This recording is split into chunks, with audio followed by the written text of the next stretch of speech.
peut avoir une bonne intention, mais ça, c'est tous les jours les surdoués sur ce sujet-là. Ils vont dire, mais mon intention était ça, mais on s'en fout de ton intention. Qu'est-ce que tu produis dans le système? Qu'est-ce que tu renvoies de l'autre?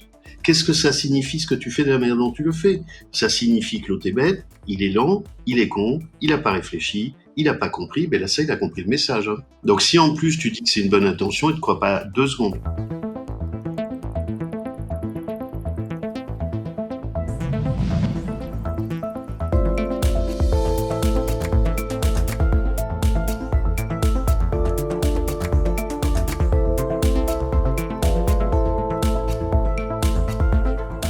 J'aimerais savoir si, au-delà des œuvres que tu as déjà citées, des personnalités que tu as déjà citées dans ces... Parce que là, on a du boulot, hein, si on veut tout mettre déjà dans les liens en dessous de la vidéo. Mais est-ce que tu aurais des œuvres particulièrement marquantes, soit des livres, soit des films, soit bah, voilà, tout support, à partager aux gens qui bah, s'interrogent sur la douance et dans ce que ça a de plus à la fois accessible et rigoureux, selon tes propres critères à toi?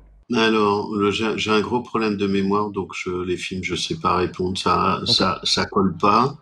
Sur les livres, c'est toujours un peu compliqué. Alors, si je vais t'en donner plusieurs, je fais de la pub pour les gens que j'apprécie ou pour les livres que j'apprécie, parfois indépendamment des gens. Pour Chloé Romega, sur son blog Rayure et Rature, vraiment, enfin, si tu veux inviter des gens, Chloé, elle est juste adorable. Elle est venue dans notre groupe colorié à Paris et elle est ainsi, depuis le début, ça doit faire 6 ans peut-être. Je fais des compliments. C'est très délicat, c'est fin, elle a des dessins. Tu connais son blog? Pas du tout, donc je vais aller Ah, mais découvrir ça avec je te plaisir. promets, va voir ça. En plus, elle a fait un autre blog parce qu'elle a une maladie rare. Pour des personnes qui connaissent pas la douance, où on discutait hier avec les professionnels, pour interagir avec des enfants, ce qu'elle a fait, elle a sorti 2 bouquins, elle a sorti 2 livres de son blog, Rayure et Rature. T'as des petits dessins, il y a une intelligence pédagogique, c'est direct sur le déficit d'inhibition latente, t'as un dessin dans un bocal que j'aime beaucoup sur les entreprises et il y en a un qui dit chef, il y en a un qui fond pas et t'as le surdoué qui reste entier dans le bocal.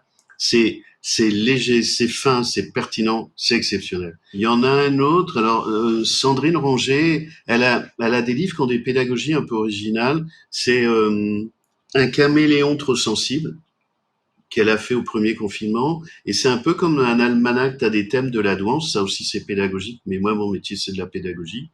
Avec des thèmes, des dessins, comment elle voit les choses, tu vois, c'est très original comme pédagogique. Moi, j'aime la pédagogie. Il faut donner de l'information aux gens. Et ça, c'est très intéressant. Pendant le confinement, elle a fait La caméléone prosensible, où c'est un peu servi de mon entretien avec Fanny Marais sur les femmes surdouées.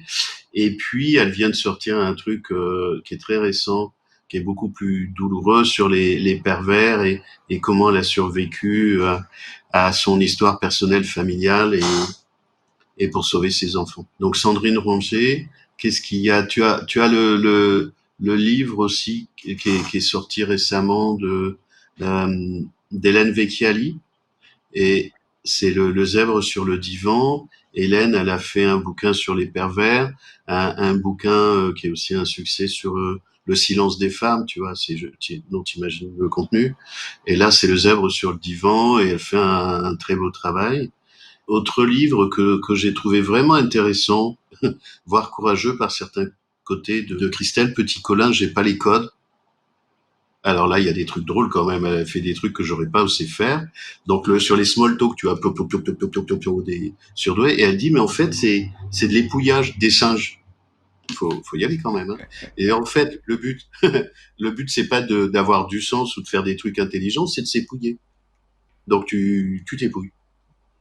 Donc il faut, et sur l'anthropologie, c'est bien. Donc elle a des choses, je trouve, assez intéressantes dans ce qu'elle amène et que je partage. Où tu vois, par exemple, sur les neurotypiques s'intéressent aux problèmes. Les surdoués s'intéressent aux solutions. Mais en fait, les problèmes, c'est intéressant. Ça te permet de gueuler, ça te permet de couiner, ça te permet d'exister et ça te permet de dire que c'est de la faute des autres. Et quand tu as des problèmes, ça veut dire que tu as fait des choses intéressantes, compliquées. Tu vois, donc ça participe d'une construction identitaire. Si le surdoué il arrive pour trouver des solutions, il est chiant, parce que ça fait disparaître tout ça. Le surdoué il ne comprend pas. Et il dit, mais on va trouver des solutions. Et non, non, non. Tu sais, ils se roulent dans les problèmes comme les petits cochons dans la gadoue, tu vois, pareil. Parce qu'ils savent bien que de toute façon, les problèmes, on va pas les enlever. Quand tu les enlèves, il y en a d'autres. Au moins, ceux-là, ils les connaissent. Bon, je suis pas gentil. Mais ça caractérise quand même ce que des surdoués ne comprennent pas. Il me dit, mais Fabrice, c'est pas possible. Ils s'accommodent des problèmes. Ben, je dis, oui, ils s'en foutent, ouais. Mais il me dit, c'est pas possible. Si, c'est possible, bien sûr. Bien sûr. Mais regarde quel est l'impact des problèmes sur les gens. En fait, c'est constitutif d'une histoire et d'une existence. Elle parle aussi des problèmes. Est-ce qu'il y a d'autres livres? Il va y en avoir un prochain, mais il va sortir en septembre de Fanny Marais sur les femmes surdouées et hypersensibles. Et ben, il y a Elodie aussi, Elodie Crépel, qui fait un magnifique travail, qui se fait souvent embêter, récent sur les femmes atypiques. Maintenant, il y a beaucoup de livres qui sortent. Peut-être que j'en oublie. Il y en a, si tu veux, sur les femmes autistes. Moi, j'ai surtout des femmes. Je dis souvent, la danse est portée par les femmes. T'enlèves les femmes, c'est plus un sujet. C'est elles qui travaillent le sujet. Depuis 2 ou 3 ans, on a quand même des bouquins sur les femmes Asperger. Celui d'Alexandra Areno, qui est intervenu là au congrès avec Nathalie. Et les 2 autres, je sais plus comment, mais il y a 2 autres livres pour femmes en français, pour femmes Asperger. Et le bouquin de référence, c'est le bouquin d'Atwood, Autisme Asperger, guide complet. Je rajoute moi à la liste celui de Sylvie Sando qu'on a reçu sur cette chaîne, alors du coup, et que je vais recevoir une deuxième fois. Je connaissais pas, évidemment, le bouquin Le de livre Carole. s'appelle Celle qui souriait trop pour être autiste. Ah, Voilà. j'en ai entendu parler, mais je l'ai pas acheté. Enfin, je passe Ben mon temps à voilà. acheter des livres et j'arrive plus à les lire. Ben, en tout cas, pour quelqu'un qui avait pas beaucoup d'exemples à donner ou de trucs en tête, ça va. Ah, mais en biblio, j'ai des On, pages entières on de livres. y arrive quand même. Écoute, moi, je pense que je vais passer la main à Gaëtan parce que j'ai passé un super moment avec toi et que je pense qu'il va se régaler et qu'il va faire peut-être une séquence plus longue que d'habitude parce que d'habitude, on est pressé par le temps et là, j'ai pas l'impression. Tu me dis si je me trompe? Non, mais c'est bon.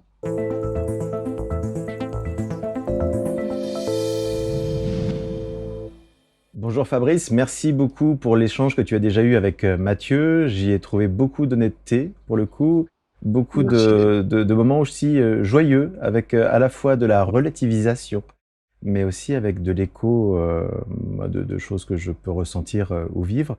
Et en fait, ça donne vraiment envie de quelque part pouvoir libérer la parole. Je trouve que tu crées un bel espace de liberté quand toi-même tu t'autorises à dire des choses.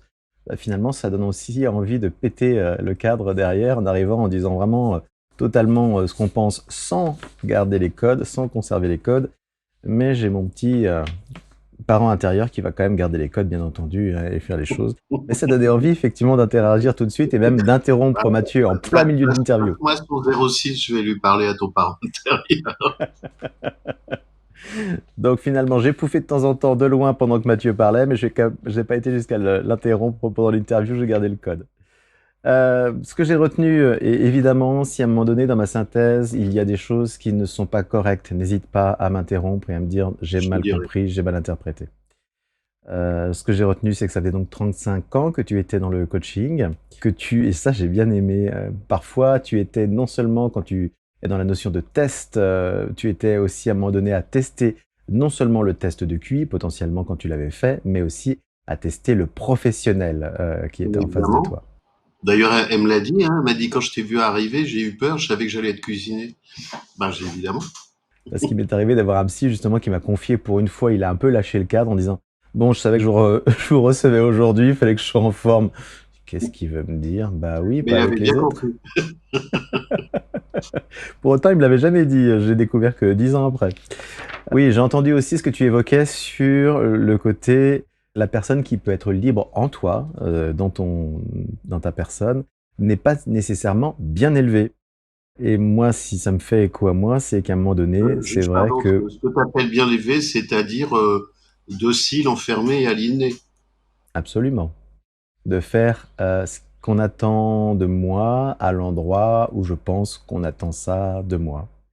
Et c'est vrai que depuis quelques années, du coup, le côté bridé, voire même brimé, a tendance à vouloir s'exprimer. Et ce que je me suis dit, c'est pas que tu as découvert à un moment donné lors du diagnostic, si on appelle ça un diagnostic, ce qui fait très médical, lorsque tu as découvert cette information, voilà, je vais appeler ça comme ça, c'est aussi l'occasion d'avoir peut-être l'impression d'avoir tiré non pas une carte joker, mais une carte as dans le jeu de cartes, un bonus. Ah, Soit tu te dis bravo. que tu es un 1, soit tu te dis que c'est effectivement cet as qui peut remplacer parfois des choses. Ouais. L'étiquette est un outil, ça aussi j'ai entendu ça dans ce que tu as dit tout à l'heure. Un outil, alors ça c'est une question, est-ce que c'est justement, dans ma définition, un outil qui permettrait de simplifier pour faciliter la communication vers les autres, donc tous les autres, en essayant d'évoquer finalement un petit dénominateur commun pour entrer en relation avec l'autre par la petite porte. Donc utiliser son étiquette, moi je dis parfois je suis multicasquette, je me présente comme photographe, je me présente comme prof en fac, je me présente comme plein de choses suivant ce que j'ai en face, mais est-ce que c'est pas justement le fait de dire ok, j'accepte de rentrer dans cette petite étiquette le temps de trouver une porte d'entrée chez l'autre qui va lui parler pour essayer d'aller plus loin ensemble et de rouvrir après cette porte. Pourquoi tu Est-ce que appelles ça ça te... petite étiquette? Moi, ça me fait mal quand tu utilises cette expression. Je dis ça parce que je suis obligé de me réduire à ça au moment où je me présente. Ah, d'accord. Eh ben, je pense qu'il est possible de faire exactement la même chose en étant libre. C'est-à-dire que quand je parlais d'anthropologie, si on est des expatriés dans un monde étranger.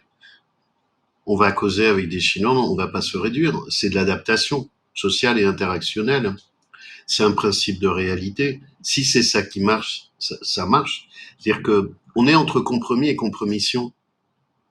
Quand j'entends je me réduis, j'entends compromission. Mais je pense que ça pourrait être un compromis. C'est-à-dire que c'est le mode communicationnel, le mode interactionnel qui fait que ça marche avec les autres et je ne montre qu'une partie de moi. Moi, j'ai mes 9 métiers, mais si je veux faire un truc qui intéresse personne, je dis que je suis formateur. Mais je suis aussi prof en fac, en France, à l'étranger, en école de management. Quand je suis à l'étranger, je dis que je suis prof. Alors ça, à la douane, hein, partout où je passe la douane, mon métier c'est prof. Ça c'est cool, ça passe partout, ça fait sérieux, ça pose des questions et on vient pas te remettre en question. Donc en fait, j'ai une espèce d'identité nomade en fonction des interactions, mais je considère pas que je me réduis. J'adapte l'image en fonction de mes interlocuteurs. Ok, Ta réduction me fait mal. d'accord, ok, ça marche. Alors, en fait, là, je pourrais décliner tout de suite une identité multi-casquette ou multi-centre d'intérêt, mais sans doute que mes expériences m'ont montré que dans ces cas-là, Non, on peut pas. j'avais déjà énormément pris de place par rapport à l'autre. Donc j'ai trouvé que Ah c'était mais pas ça fait pertinent. toujours ça. Mm. C'est pas le fait de tout mettre, c'est le fait que tu fais un choix et que ça te laisse en paix. Parce que c'est la meilleure stratégie à adopter dans un espace-temps donné. Tout l'enjeu, Et c'est dans quel état ça te laisse. au moins, on a le choix dans la Oui, façon dont on peut se on a le décrire. choix. Et si tu sais que c'est un arbitrage, donc un compromis et pas une compromission, c'est la meilleure solution. Donc, faut voir comment ça nous touche ou pas par rapport au pan entier que ça laisse de nous, mais ce dont tout le monde se fout, globalement, tu vois. Merci d'avoir dédramatisé ça, effectivement. Ouais, c'est vrai. J'ai noté aussi donc le surdoué, c'est la réaction de la tête, mais aussi du ventre.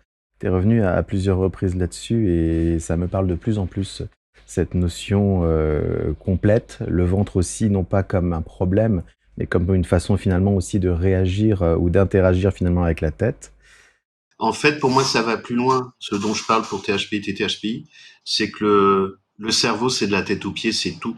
C'est la tête, c'est le ventre, c'est les neurones du cœur, ce sont les chaînes neuronales, c'est les pieds. Chaque cellule est un cerveau. En fait, toute notre intelligence prend le corps. La manière dont on réagit prend le corps. Ça peut être le ventre sur les émotions, mais ça peut être les cellules sur les sensations, plus les intuitions. Pour moi, tout notre corps est un cerveau. Et que je pense que l'intelligence n'est pas dans la tête. Ça veut pas dire qu'il n'y a pas des trucs qui se voient dans la tête, mais je pense pas que ça soit de l'intelligence. De la performance cognitive peut-être, mais pas d'intelligence. Performance cognitive, j'entends, ouais, effectivement. Je me suis posé la question et je l'avais fait aussi avec Carlos Tinoco, justement sur surdoué. Est-ce que finalement c'est héréditaire? Est-ce que c'est quelque chose qui est lié à une histoire de vie? Et on a reparlé un petit peu de cette notion peut-être d'histoire de vie pendant l'interview. Je me suis demandé justement, est-ce que le surdoué, c'est pas justement un développement d'un état pour que l'enfant puisse survivre? Alors, c'est un peu ce dont j'avais parlé avec Mathieu tout à l'heure. Pour moi, surdoué, on l'est, oui, non, en génétique. Plus ce que j'avais pu dire sur un autre enregistrement, j'aimerais bien que quelqu'un aille se coller sur une thèse de doctorat sur la danse et la vie intra-utérine, parce que je pense qu'il y a un vrai sujet de ce qui se passe pour tout le monde, mais en particulier surdoué. Est-ce que l'inné, c'est avant la conception ou avant la naissance, tu vois, sur l'inné. Donc je pense qu'il y a quelque chose dans la question que tu poses qui se pose pendant la période intra-utérine, mais là, j'ai pas les expertises, j'ai plus le temps et j'ai plus l'âge. J'ai pas les prérequis. Mais ça serait bien que quelqu'un aille s'y coller.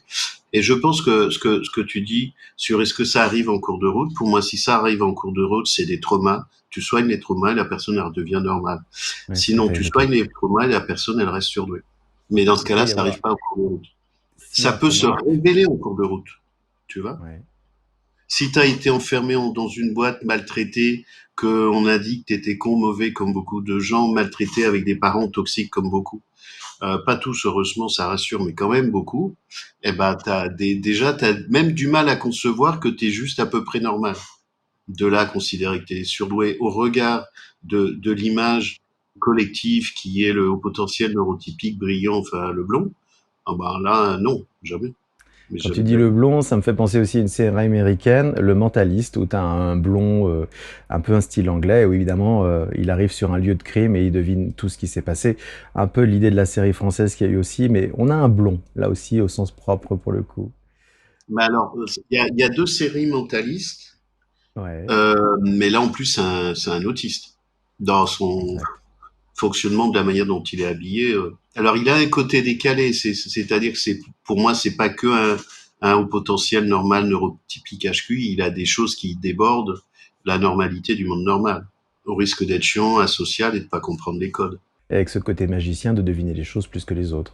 Ah ouais, il y a souvent des bizarreries, de la magie dans le monde de la danse. Il y en a dans d'autres mondes, mais aussi dans le monde de la danse. J'ai noté, et justement pour ce côté liberté, et après tout, osons, tu as parlé de normopathie, et je me suis demandé, est-ce que finalement, de notre point de vue, la normopathie ne serait-elle pas le mode de survie ultime, la normalisation comme une bonne façon de se foutre la paix ultime, jusqu'à s'annihiler, annihiler ses élans, tout comme sa personnalité, une sorte d'adaptation de survie pour être tranquille finalement dans, ce, dans cette Absolument, majorité? complètement, complètement. Soit pour des neurotypiques, soit pour des surdoués, bien sûr. Et ça expliquerait Bien pourquoi j'ai sûr. quand même entendu pas mal de surdoués dire j'aimerais tellement justement ne pas réfléchir, ne pas penser, être tranquille, me foutre la paix, être comme j'ai l'impression que les autres sont, quelque part. Mais oui, oui, c'est une manière, si tu veux, tu débranches ta tête, tu fais des trucs à la con.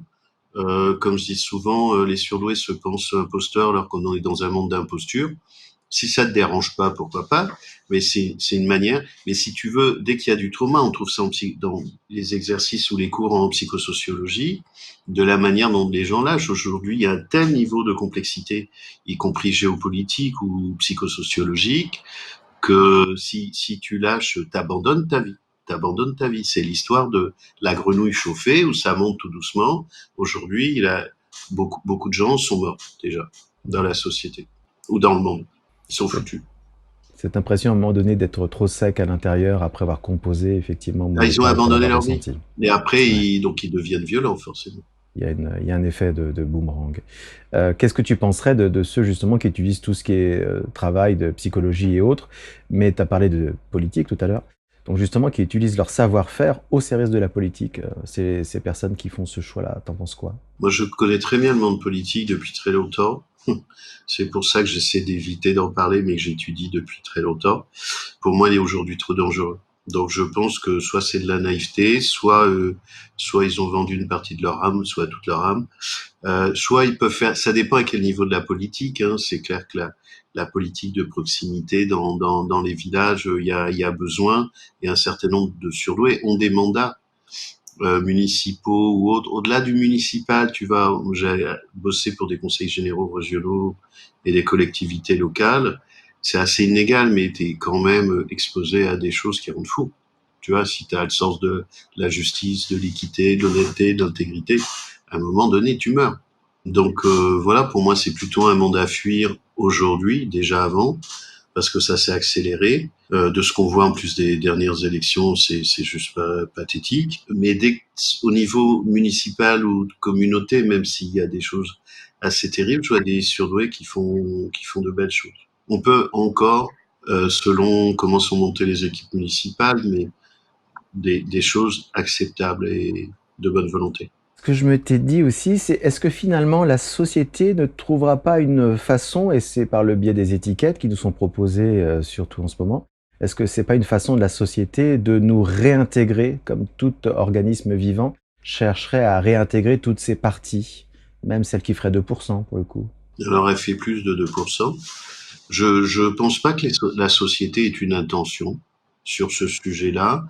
Je pense, tu vois, avec l'effet Barnum, mais il y a des gens qui font du Barnum de l'effet de Barnum, c'est-à-dire que dénonçant de la mousse, ils font de la mousse, tu vois ce que je veux dire? Ça, c'est toujours les effets retour des ombres. On a 40 ans de retard sur les États-Unis, donc il y a beaucoup d'avantages. C'est pas que c'est l'effet de Barnum, c'est qu'on avait un tel retard qu'on récupère le retard. Et je pense que c'est pas une intention de la société, puisqu'en gros, c'est plutôt les surdoués qui retournent leur manche pour essayer de récupérer du terrain de légitimité, légitime au-delà des récupérations et des maltraitances organisées ou des articles de presse tout pourris, ou maladroits ou malheureux, et puis il y en a qui sont bien. Hein.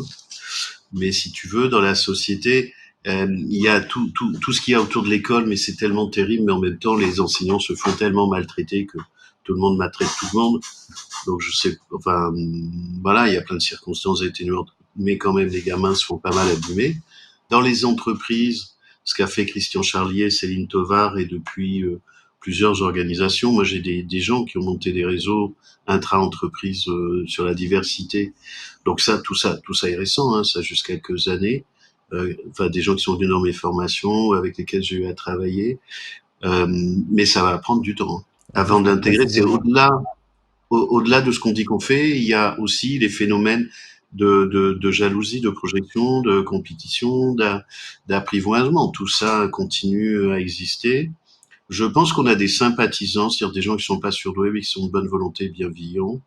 Donc, indépendamment de la vague, je pense qu'il y a plus de positifs que de négatifs, mais qu'il faut faire gaffe quand même aux négatifs et aux trucs toxiques. Alors juste pour préciser mon propos, je n'étais pas nécessairement sur le fait qu'il y a un calcul de la société Ah, d'accord. conscient, mais plus que comme tout organisme, c'est-à-dire un lombric, à un moment donné, il a envie de s'unifier et de proposer, même inconsciemment, des solutions sous biais d'étiquettes, sous biais de choses qu'on va finalement voir apparaître dans les médias comme étant OK, c'est OK, ça existe, pour justement essayer de façon inconsciente, Je ne sais pas. retrouver une unicité. Au J'entends ce que niveau, tu... au niveau biologique, social, je pense qu'il y avait un tel retard. Est-ce que c'est du fait du rattrapage biologique ou est-ce que c'est du fait de parties exclues? On a tellement de retard d'un truc qui avait été mis de côté. Je sais pas répondre à ta question. Ça marche, sans problème. Je me suis noté aussi, les surdoués, dans ce que tu as dit, parfois font des alertes trop tard. Et je me posais la question, et je te la propose. Est-ce que c'est de peur que ça leur coûte, quelque part, s'il y a un incendie, d'abandonner la maison, et coûte que coûte, ils vont essayer de sauver la maison qu'ils ont créée, une sorte de loyauté? Ou encore, autre axe, et puis il y en avoir d'autres, hein, est-ce que ce serait peut-être un ego de toute puissance d'essayer de tordre la réalité et donc de pas crier alerte jusqu'au burn-out possible? Non, parfois oui. J'ai besoin de précision. Quand tu parles des alertes, c'est des alertes eux-mêmes pour eux-mêmes ou des alertes par rapport à l'entreprise, un service, les autres, la Je famille, autre pense que chose. ça serait nos alertes internes, les mots de dos et autres, et on va continuer, continuer, continuer. Et peut-être parfois, mais je dis ça parfois quand je suis prof et dans mon début de carrière, je vais tenir, ils vont réussir à entendre finalement mon propos, sauf que bah, il aurait fallu lâcher peut-être plus tôt, et je vais le faire maintenant avec l'expérience. Mais voilà, est-ce que c'est l'ego parfois qui est un peu Non, surdimensionné? Qu'est-ce que non. tu en penses? Je pense que, sauf exception, c'est pas de l'ego. C'est qu'en fait, là aussi, on fonctionne pas pareil. C'est-à-dire que quand les autres font les alertes, c'est qu'il y a encore des marges de manœuvre. Quand le surdoué fait les alertes, c'est que c'est trop tard, il est dans le mur. C'est-à-dire que les mots n'ont pas le même sens. Un surdoué, il va dire je vais mourir. Et les gens, ils vont dire bah bois un verre d'eau, pars en week-end avec ta chérie, ça ira mieux de lundi matin, tu vois. Non, non, il va vraiment mourir. Tu vois ce que je veux dire? C'est-à-dire que les gens ne conçoivent pas qu'au moment où on met les alertes, on n'avait pas mis de signaux avant-coureurs. Les gens, en général, neurotypiques, ils mettent les signaux avant-coureurs. Dans une entreprise, la personne, elle va mettre les signaux du burn-out à un poste et demi. Le surdoué, il en met à 2 ou 3. Et en fait, ils vont pas croire parce que ça arrive brutalement, pas de signaux avant-coureurs. Et en fait, il faut intervenir tout de suite. Enfin, moi, j'ai eu plein d'interventions dont je parle de temps en temps où j'arrête les personnes tout de suite.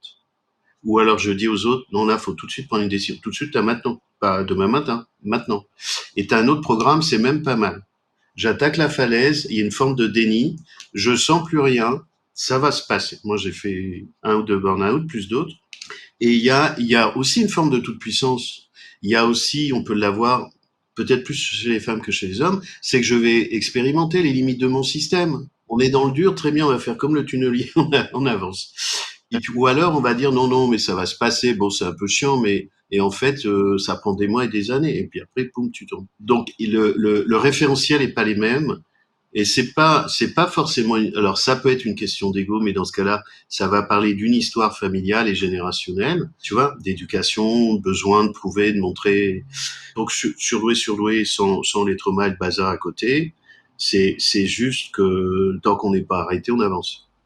Et que tu vois, il y a un côté performance, il y a un côté fier de ce qu'on fait, il y a un côté ça va le faire, on va y arriver, on a l'habitude que ça le fasse et on y va. Et puis il y a un moment donné, on est déconnecté du corps, on est désensibilisé, on voit plus les alertes que nous envoie le corps, puis un jour il nous débranche. Et si je relis ça, tout à l'heure, tu as évoqué cette capacité à scruter. Alors, je vais te parler évidemment de moi à ce moment-là. Si tu as l'habitude de scruter justement les jeux d'interaction et que tu vois beaucoup de facilité pour les gens environnants à se positionner en victime, quand tu ressens les premiers signes internes de toi à toi-même, justement, de « Ouh là là, ça devient difficile » et autres, est-ce que justement c'est pas par la fierté de ne pas vouloir toi aussi te faire passer par une victime et finalement avoir le même son de cloche que les autres, que dans un premier temps tu vas te taire, mais peut-être te taire trop longtemps? Pour moi, dans ce que tu dis, ça parle de la vie d'avant, pas de la divorce. Ça parle d'une histoire de reconnaissance, ça parle d'un combat qui dure depuis des années.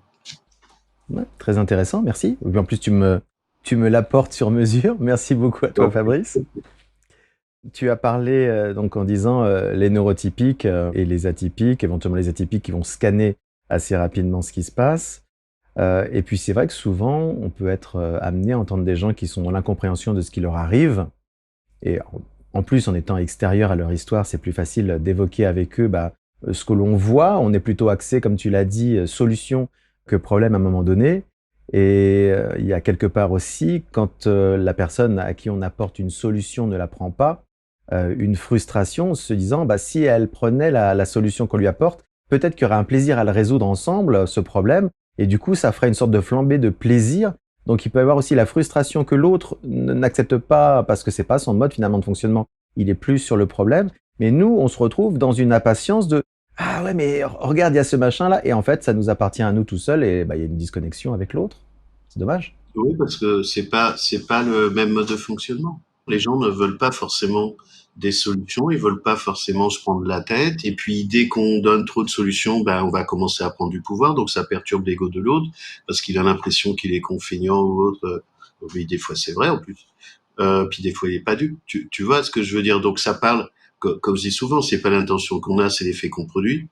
Donc quel l'impact on va avoir sur la personne ou le système en face de nous, et on va générer de la jalousie, du rejet. Nous sommes des surfaces de projection, donc ils nous renvoient des trucs qui leur appartiennent. Donc si j'entends bien, l'intention n'est pas suffisante parce que tu as beaucoup de courants de développement personnel, d'accompagnement qui vont te dire tout part de l'intention. Pour toi, c'est Non, pas suffisant. jamais. Ok. Pas. Alors peut-être si tu veux sur la question des surdoués, ce qui compte c'est pas l'intention, c'est l'effet qu'on produit. L'intention, tout le monde s'en fout. On peut avoir une bonne intention, mais ça c'est tous les jours les surdoués sur ce sujet-là. Ils vont dire mais mon intention était ça, mais on s'en fout de ton intention. Qu'est-ce que tu produis dans le système? Qu'est-ce que tu renvoies de l'autre? Qu'est-ce que ça signifie ce que tu fais de la manière dont tu le fais? Ça signifie que l'autre est bête, il est lent, il est con, il a pas réfléchi, il a pas compris. Ben là ça il a compris le message. Hein. Donc si en plus tu dis que c'est une bonne intention, il ne te croit pas 2 secondes. Ouais, ouais. En fait, on referme une deuxième fois la pierre tombale. Oui, c'est ça.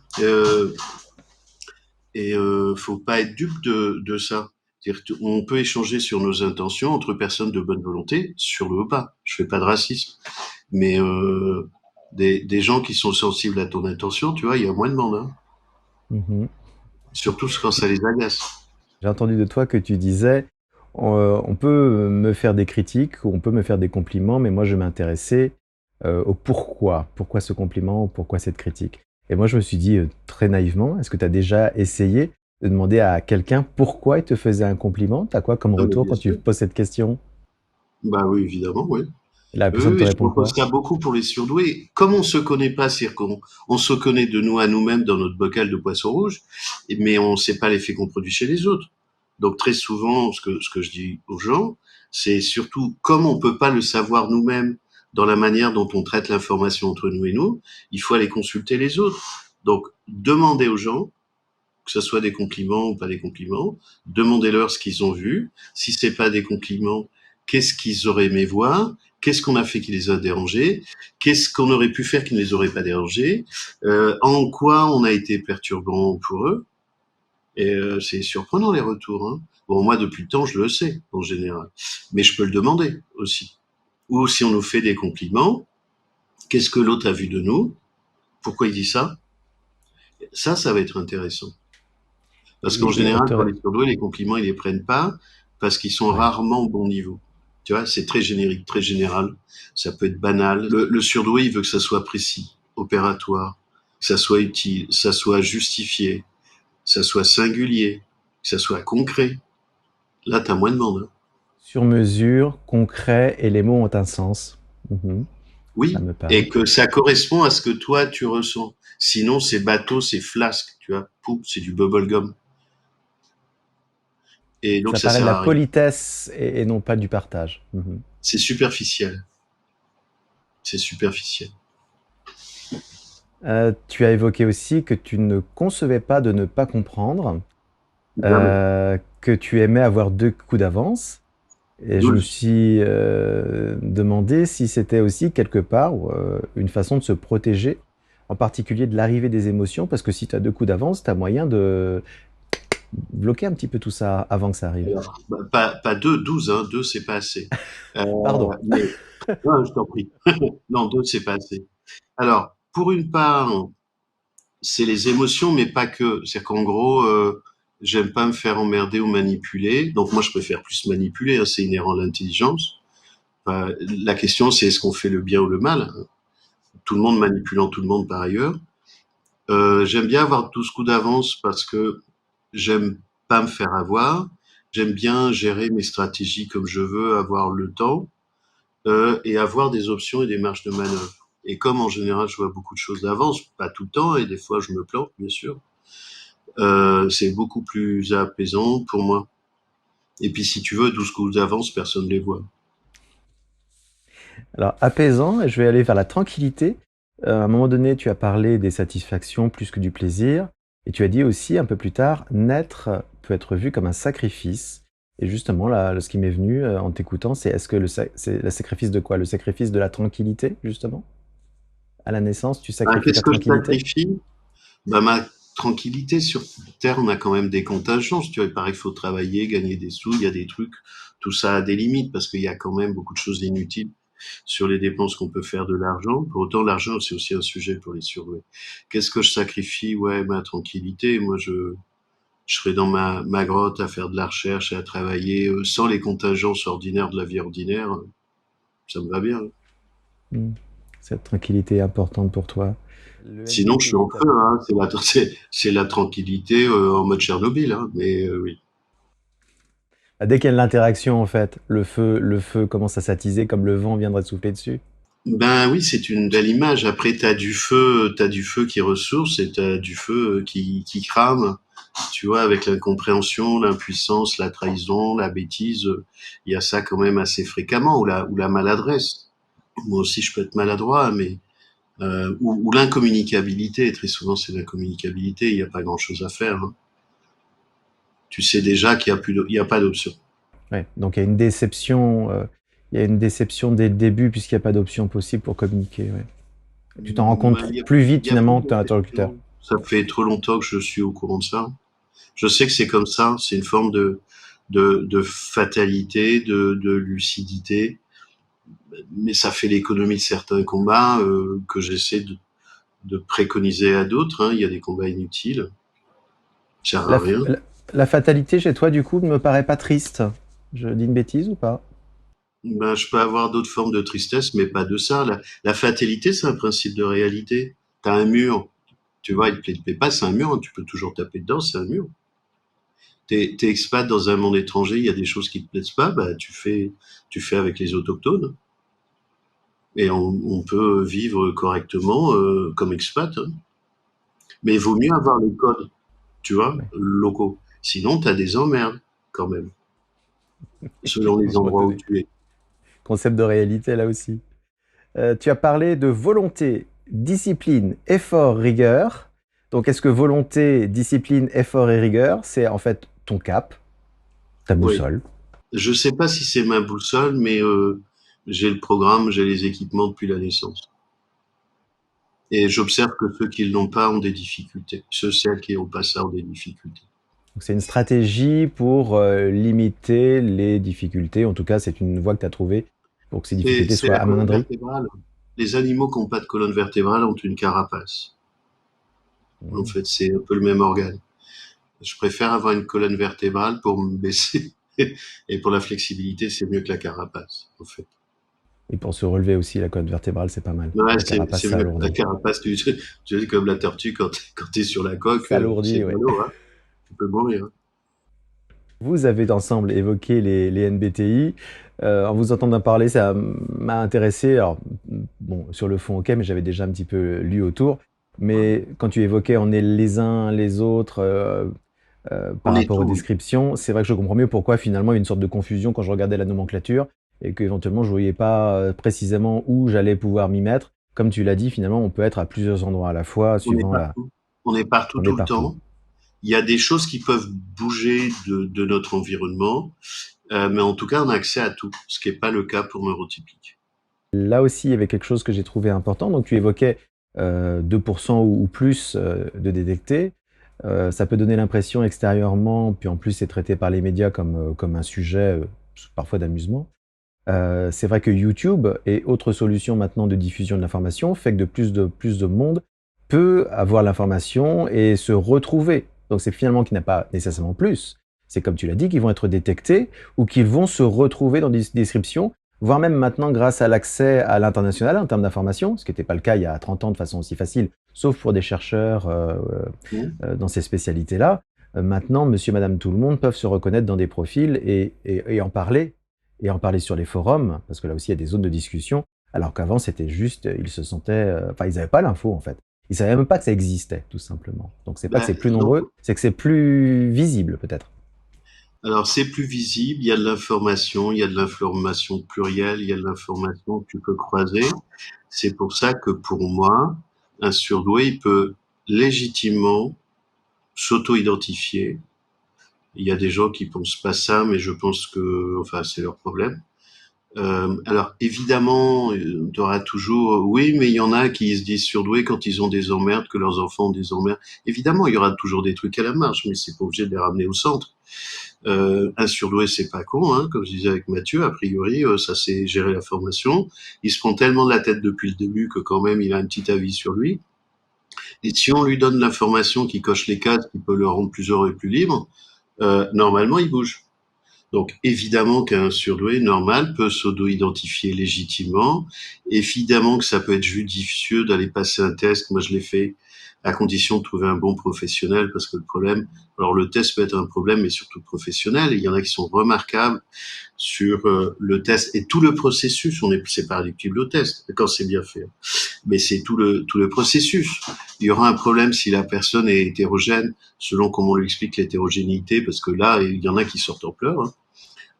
Selon comment on fait ça, parce que en gros, comme je dis parfois, ils sortent avec des emmerdes qu'ils n'avaient pas rentrant, donc ça peut être pire, mais bien sûr que le test peut être utile. Moi, je le préconise régulièrement, hein.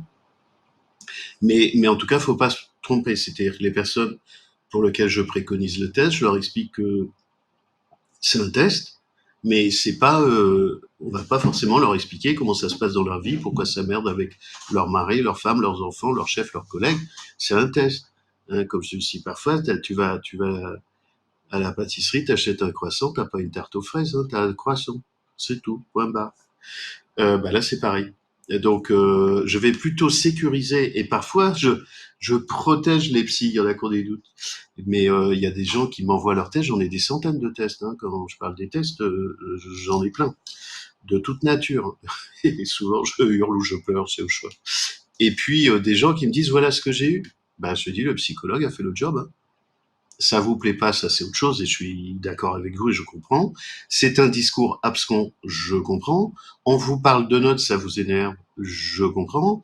On vous raconte, il y a des personnes qui me disent, pour l'anamnèse, il me dit, mais Fabrice, tu te rends compte, en fait, la personne, elle me raconte un bout de ce que je lui ai dit, une partie c'est faux, de ma vie qu'elle connaît pas.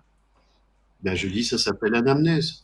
Elle dit, mais en plus, c'est au conditionnel. À quoi ça sert? Ceci dit, moi, je sais pas répondre à ça. Hein. Alors, ça peut être aidant dans le travail du psychologue. Je suis pas psychologue, je suis pas spécialisé là-dessus, même si, comme j'ai dit à Mathieu, j'ai testé le test. Mais régulièrement, je protège les psys. Je dis, écoutez, il a fait le job au regard de la convention, du protocole, du classeur derrière qui est associé, où tout est coté. Hein, c'est un truc pour des neurotypiques, fait par des neurotypiques, c'est pas fait pour les surdoués, quand même. Donc, tout le protocole est balisé. Je dis, mais le psychologue a fait son travail. C'est du boulot de faire un test. Putain, c'est du travail. Hein. Moi, je voudrais pas le faire. Hein. Quand je vois le travail que ça prend, donc je n'ignore pas ça. Donc tu vois, il y a une espèce de truc qui est compliqué, mais à l'arrivée, pour celui qui paye, ça on lui explique pas. Tu vois, ou qu'il y a des épreuves qui sont chronométrées. Il y a des gens qui le découvrent en cours de route. Enfin, il y a plein de choses qui font qu'un test peut être compliqué. Il y a quelqu'un, il y a pas longtemps, il me disait, mais la psy, elle était en train de manger ses petits gâteaux, prendre son café et travailler sur son téléphone pendant que je faisais le test.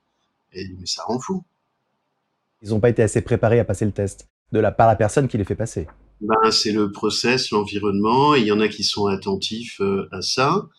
Donc moi, je préconise régulièrement le test pour des personnes qui en ont besoin, c'est-à-dire tant qu'elles sont pas sûres d'être sûres, même si une partie d'elles est sûre, je dis mais allez-y, très bien, choisissez un bon professionnel et renseignez-vous, mais sachez que si vous passez le processus du test, c'est ça, on vous raconte pas votre vie et comment on la réorganise pour demain. C'est ça le vrai sujet de surdoué. En fait, je fous quoi avec le machin?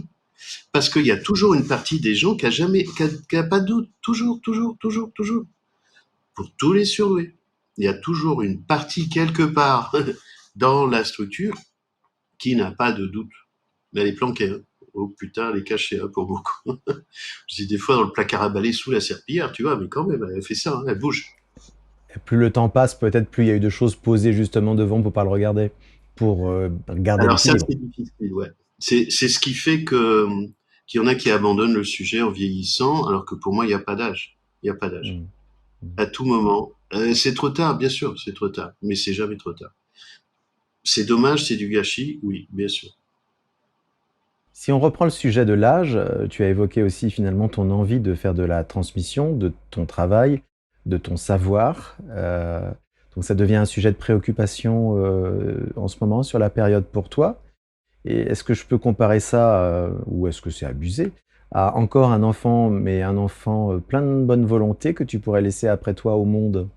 Alors je sais pas parce que globalement je m'en fous. Ok. Tu vois, t'as des surdoués, ce que j'ai découvert parce que moi j'ai pas ça, qui veulent que quelque chose leur survive. Soit ils veulent avoir leur grande œuvre dans cette vie-là, soit un truc qui leur survit. Moi je m'en fous Ça, complètement. ça me parle, oui, tout à fait. Donc beaucoup de surdoués ont ça. Moi ça m'est égal. Transmettre, c'est ma vie depuis 35 ans. Je fais de l'ingénierie pédagogique, j'ai été directeur pédagogique de plusieurs écoles, enseignant, j'ai fait de la formation de formateurs, de la formation de formateurs de formateurs.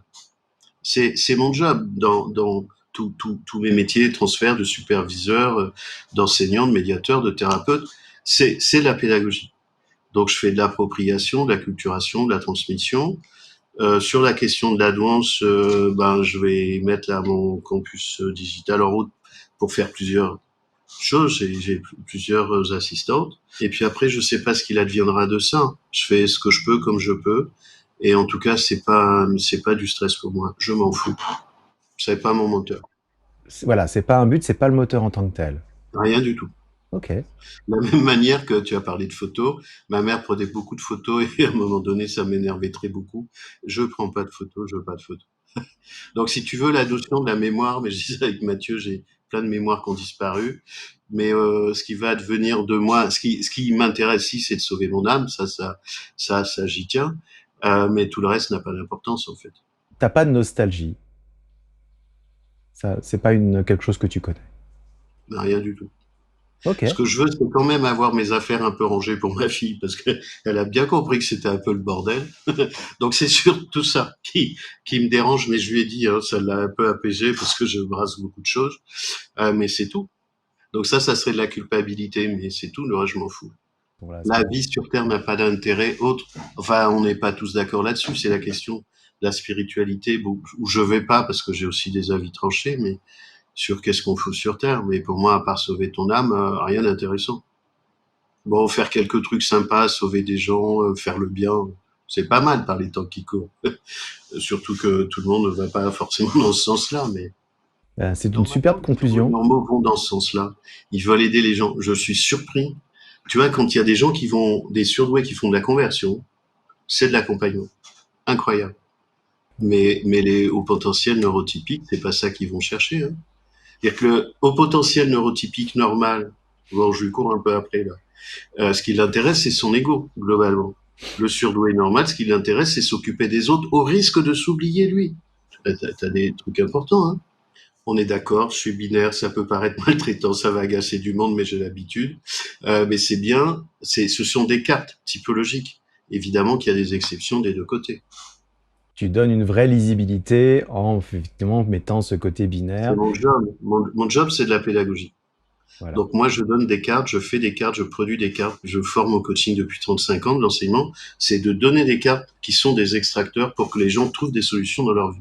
Qu'il puisse avoir une lecture plus simple que celle que tu as eue toi de ce monde? Or, moi, ma vision du monde, elle est complexe, c'est ça qui m'intéresse. Moi, ma bonne taille, c'est la Terre, hein, tout le reste est trop petit. Je peux pas partager ma vision du monde, globalement. Mais ce que je donne, alors, soit ça peut être des cartes, mais surtout des extracteurs pour que les gens trouvent leur carte à eux et puissent s'y mouvoir et être libres et pas enfermés. C'est un programme de libération.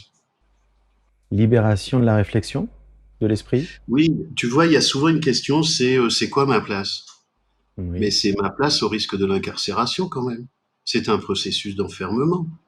La place, c'est quoi? C'est mon âme et ma liberté. Il y a de la place partout. Mais si tu attends d'avoir ta place, ça veut dire implicitement, tu attends qu'il y ait des tiers qui viennent te filer une place. Mais ça, c'est une geôle, tu vois. Oui, Donc c'est une forme d'aliénation. totalement. La place, c'est moi-je, et l'espace est libre, hein, vu que tout le monde s'en fout. Mais c'est de la liberté intérieure, en fait. Tu vois, c'est la liberté intérieure. Si tu as une liberté intérieure et que tu es en paix avec ton âme, ah ben, il y a de la place, hein. Ça veut pas dire que les autres vont te mettre les marchepieds quand même. Il y a un peu de boulot. Mais il y a de la place. Il y a des marges de manœuvre. C'est une très belle conscience J'espère. vers quoi on peut aller, oui. Je te remercie beaucoup, beaucoup, beaucoup, Fabrice, pour ces entretiens. Ça a été, voilà, comme je disais, beaucoup d'échos, beaucoup de phrases très positives, beaucoup de cartes, comme tu le dis, que tu offres en évoquant tout ça. Toute cette expérience, toutes ces rencontres que tu as pu faire de personnes qui sont venues te consulter et que tu arrives à synthétiser en si peu de temps, c'est très précieux. Merci beaucoup à toi. Merci Gaëtan. J'aimerais beaucoup remercier les personnes qui m'ont conseillé de recevoir Fabrice Michaud parce que voilà, l'échange qu'on vient d'avoir était super. Et merci beaucoup Fabrice pour ta confiance, pour cet échange sincère, riche, humain, foisonnant. Merci Mathieu. Les liens pour accéder à ton travail et toutes les bonnes adresses que tu nous as données sont disponibles sous cette vidéo. Et j'aimerais également remercier Gaëtan pour son aide précieuse, son soutien indéfectible et son esprit de synthèse. Et enfin, merci à toi d'avoir regardé cette vidéo. N'hésite pas à réagir dans les commentaires et à t'abonner bien entendu. Et n'oublie pas, la curiosité est un joli défaut. Salut!